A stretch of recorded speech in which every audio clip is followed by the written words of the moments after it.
ಅಪ್ಪ ಅಮ್ಮ ಎಷ್ಟು ಮುಖ್ಯ ಆಗ್ತಾರೆ ಗೊತ್ತಾ.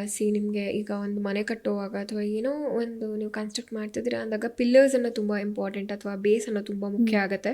ಸೊ ನನ್ನ ಪ್ರಕಾರ ಅಪ್ಪ ಅಮ್ಮ ಅನ್ನೋಂಥವ್ರು 2 ಪಿಲ್ಲರ್ಸ್ ಇದ್ದಂಗೆ. ಆ 2 ಪಿಲ್ಲರಲ್ಲಿ 1 ಪಿಲ್ಲರ್ ಇಲ್ಲ ಅಂದಾಗ್ಲೂ ನಿಮಗೆ ಅದು ಒಂಥರ ಅಷ್ಟು ಚೆನ್ನಾಗಿ ಅನಿಸಲ್ಲ. ಆಮೇಲೆ 1 ಪಿಲ್ಲರ್ ಇದ್ರೂ ಅದು ಸ್ಟ್ರಾಂಗ್ ಆಗಿರಬೇಕು. ಅದು ನಿಮಗೆ ಸಪೋರ್ಟ್ ಮಾಡಿಲ್ಲ ಅಂದರೆ ಕಷ್ಟ, ಏನು ಅದ್ರ ಮೇಲೆ ಏನು ಕಟ್ಟೋಕ್ಕಲ್ಲ. ಹಾಗೆ ನನ್ನ ಜೀವನ, ನನಗೆ ಅಪ್ಪ ಅಮ್ಮನ ಪ್ರೀತಿ ಎಲ್ಲೂ ಸಿಕ್ಕಿಲ್ಲ. ಆ್ಯಂಡ್ ಅಪ್ಪ ಇದ್ದಾರೆ, ಅಪ್ಪ ಇದ್ರೂ ಇಲ್ಲ, ನನಗೆ ಇದ್ದಾರೆ ಇಲ್ಲ ಡಿಫ್ರೆನ್ಸೇ ಇಲ್ಲ. ಅಪ್ಪ ಇದ್ದಾರಾ ಅಂತ ಕ್ವೆಶ್ಚನ್ ಬರುತ್ತೆ ನನಗೆ. ಯಾರು ಕೇಳಿದ್ರೆ ಅಪ್ಪ ಇದ್ದಾರೆ ಅನ್ಬೇಕಾ ಇಲ್ಲ ಅನ್ಬೇಕು ಅನ್ನೋ ಒಂದು ಮನೋಭಾವನೆ.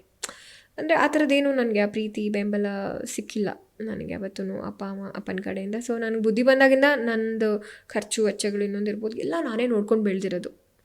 ಅನಿಸ್ಬೋದು ನನ್ನ ಫ್ಯಾಮಿಲಿ ಬ್ಯಾಕ್ಗ್ರೌಂಡ್ ತುಂಬ ದೊಡ್ಡದು, ಆಯಿತಾ, ತುಂಬ ವೆಲ್ ಆಫ್ ಇರೋ ಅಂಥ ಫ್ಯಾಮಿಲಿ ಬ್ಯಾಕ್ಗ್ರೌಂಡ್ ನಂದು. But when it's come to my part, I am single.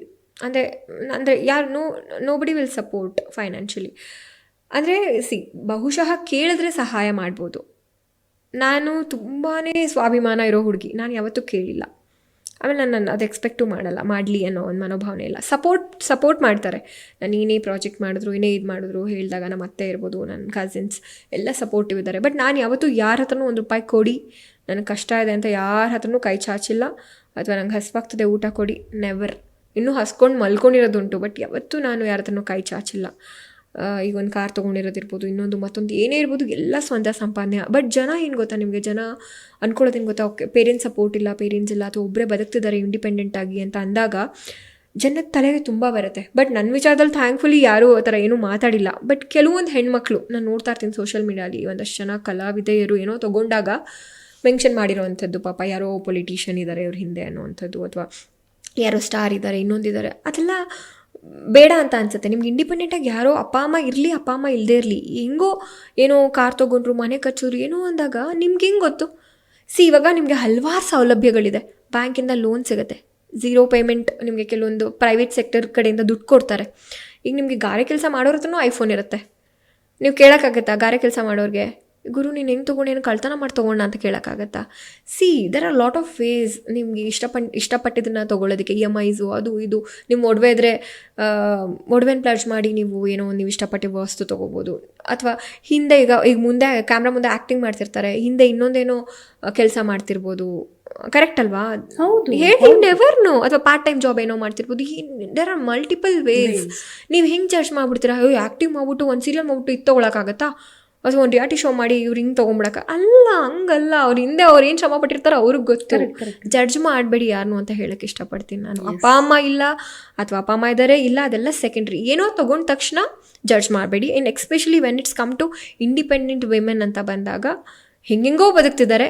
No, actually ಅಪ್ಪ ಅಮ್ಮ ಇರೋರಿಗಿಂತನೂ ಸಭ್ಯತೆಯಿಂದ ಬದುಕೋರು ಯಾರೂ ಇಲ್ಲದೆ ಇರೋರೇ ಸಭ್ಯತೆಯಿಂದ ಬದುಕ್ತಾರೆ. ನೀವು ನಂಬಲ್ಲ, ಇವಾಗಲೂ ನಂಗೆ ಅಪ್ಪ ಅಮ್ಮ ಇಲ್ಲ ಅನ್ನೋದು ಇದ್ರೂ ಅಷ್ಟೇ ಇಲ್ದೋದ್ರೂ ಅಷ್ಟೇ ಅದು ಹೊರತುಪಡಿಸಿ ನನ್ನ ಮನೆಗೆ ನಾನೇ ಒಂದು ಟೈಮ್ ಲಿಮಿಟ್ ಇಟ್ಕೊಂಡಿದ್ದೀನಿ. 10 ಗಂಟೆ ಒಳಗಡೆ ಮನೆಗೆ ಬರಬೇಕು.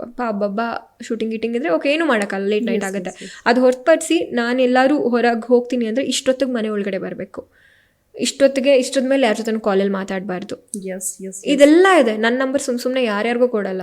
I don't have boyfriends. ತುಂಬ ಜನ boyfriends in the sense ಹುಡುಗರು ಫ್ರೆಂಡ್ಸು ನಂಗೆ ತುಂಬ ಕಡಿಮೆ. ಎಲ್ಲೋ 3 ಮತ್ತೊಂದು ಜನ ಬಿಟ್ಟರೆ ಬೆಸ್ಟ್ ಫ್ರೆಂಡ್ಸ್ ಅಂತ ಎಲ್ಲ ಲಿಮಿಟೆಡ್. ಆ್ಯಂಡ್ ನಂಗೆ ಮ್ಯಾಟರ್ ಆಗೋದು ವೈಬು. ನನಗೆ ವೈಬ್ ಮ್ಯಾಚ್ ಆಗಿಲ್ಲ ಅಂದರೆ ನಾನು ಸೀನೇ ಇಲ್ಲ. ಅವ್ರನ್ನೆಲ್ಲ ಎಲ್ಲ ಸಿಕ್ಪಕ್ದವ್ರನ್ನೆಲ್ಲ ನನ್ನ ಹಾರ್ಟ್ಗೆ ತಲೆಗೆ ಬಿಟ್ಕೊಳ್ಳಲ್ಲ ನಾನು. ಅದಕ್ಕೆ ಎಲ್ಲರದೂ ಮಾತಾಡಿಸ್ತೀನಿ, ಮನ್ಸಿಗೆ ಬಿಟ್ಕೊಳ್ಳೋಕೆ ಬೆರ್ಲೆಣ್ಕೆ ಅಷ್ಟೇ. I think that's how independent women live ಅಂತ ಅನ್ಸುತ್ತೆ.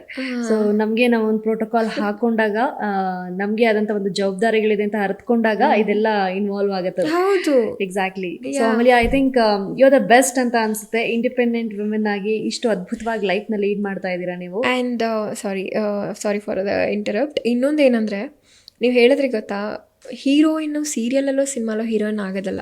ರಿಯಲ್ ಲೈಫಲ್ಲಿ I am really proud of my self. Real ಲೈಫಲ್ಲಿ ನನಗೆ ನಾನೇ ಹೀರೋಯಿನ್. ಯಾಕೆ ಗೊತ್ತಾ, ಸ್ಕ್ರಾಚಿಂದ ನಿಮ್ಮನ್ನು ನೀವು ಬಿಲ್ಡ್ ಮಾಡಿಕೊಂಡು ಎಲ್ಲಾನು ಮಾಡ್ಕೊಳ್ಳೋ ಅಂಥದ್ದಿದೆ ಗೊತ್ತಾ, ನಿಮಗೆ ನೀವೇ.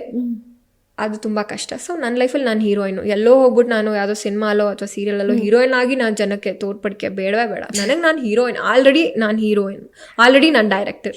ನನ್ನ ಲೈಫ್ನ ನಾನು ರೂಪಿಸ್ಕೊಂಡಿದ್ದೀನಿ, ನಾನು ಡೈರೆಕ್ಟರ್. ನಾನು ಬದುಕ್ತಿದ್ದೀನಿ, ನಾನು ಹೀರೋಯಿನ್ ಅಷ್ಟೇ. ಸೊ ನೀವು ಡೈರೆಕ್ಟ್ ಮಾಡಿದಾಗ ನಿಮ್ಮ ಲೈಫನ್ನು ನೀವೇ ಒಂದು ಡೈರೆಕ್ಷನ್ ಮಾಡೋ ಥರ ಆಗಲಿ ಆದಷ್ಟು ಬೇಗ. But best of luck Amulya ಅವರೇ. ಐ ಥಿಂಕ್ ತುಂಬ ಒಳ್ಳೊಳ್ಳೆ ವಿಷಯಗಳನ್ನ ನಾವಿಲ್ಲಿ ಮಾತಾಡಿದ್ವಿ. So all the very best. ತಮಗೆ ಒಳ್ಳೇದಾಗಲಿ. ನಿಮ್ಮ ಲೈಫಲ್ಲಿ ಮತ್ತಷ್ಟು ಹೆಚ್ಚು ಅವಕಾಶಗಳು ನಿಮ್ಮ ಪಾಲಿಗೆ ಬರಲಿ. Thank you Monica, means a lot. Thank